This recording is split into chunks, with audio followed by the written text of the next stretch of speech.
Hey everyone welcome to my channel. आज मु आपण मानक सहित गोटे बहुत ही स्वादिष्ट हेल्दी ब्रेकफास्ट रेसिपी शेयर करी। आशा करुच्ची एटा आपण मानक निश्चय भाव में पसंद आसो। से मु नहीं 2 कप चाउल 2 कप चाउल सहित अधा कप रु टिके बेसी अच्छी नीची चना डाली बा बुट डाली। एबे याको भलो भाव में धोई नबा 2-3 पानी करिकी याको भलो भाव में धोई नेबे जेमती सबु मैला गुडी को बाहरी जिवो। तापरे याको मु 5 रु 6 घंटा पई मु एटा ओवरनाइट बतुरई देथिली जेहेतु सकाळे ब्रेकफास्ट करिवार थिला सेति पई। तो 5-6 घंटा परे देखंतो एटा बढ़िया भाव में बतुरी हेची। एबे या सहित मु ऐड करूची 1 कप गजा मुग बा बतुरा हितबा मुग। सेति पई मु सेटा ओ सेई टाइम रे बतुरई नथली जेहेतु मो पाखरे मुग बतुरा मुगटा थिला बोली। एबे एथिरे ऐड करिबा किछि वेजिटेबल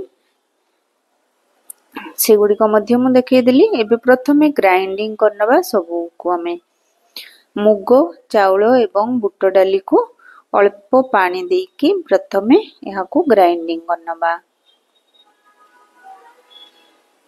बेसी पतला करिवे नै प्रथमरु। तो 2 फेज रे मु या को प्रथमे बाटी नेली। किछि इथिरे मसला ऐड कर दउची जेमति लूण जीरा एवं चिली फ्लेक्स गोटे गोटे स्पून रहिचे एवं लूण स्वाद अनुसार देबे। वेजिटेबल ले देखंतु प्याज धनिया पत्र गाजर एवं कैप्सिकम ता सहित मु स्वीट कॉर्न नैची।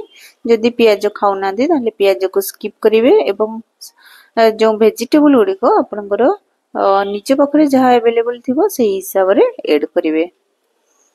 बहुत ही बढ़िया हेल्दी ब्रेकफास्ट रेसिपी टी एवं खाइबा पई मध्य बहुत ही स्वादिष्ट एटा। एबे मु आको 5 मिनिट पई रेस्ट पई रखि देइथिली।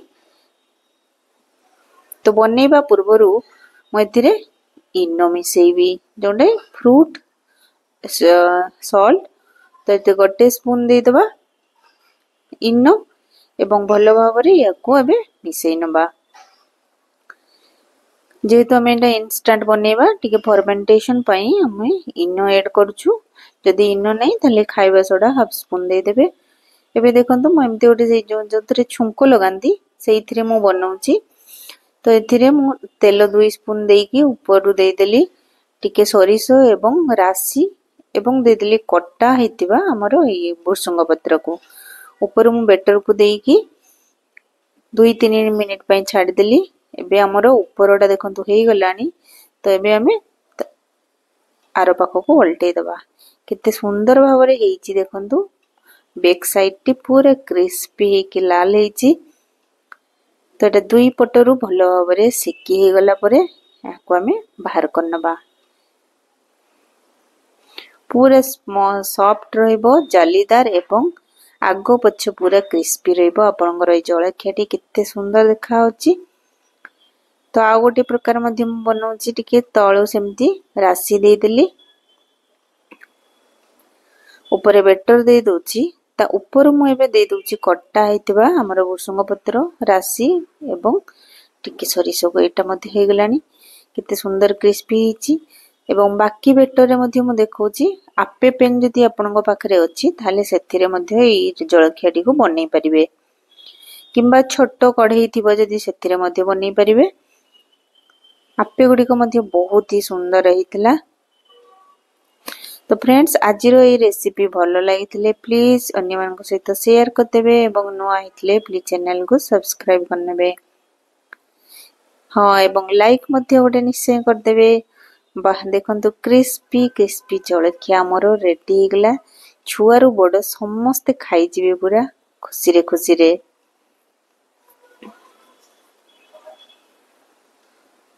तो एटा मध्ये गोटे साइड हे गलानी मु अन्य साइड को मध्ये एटा उल्टी दूची।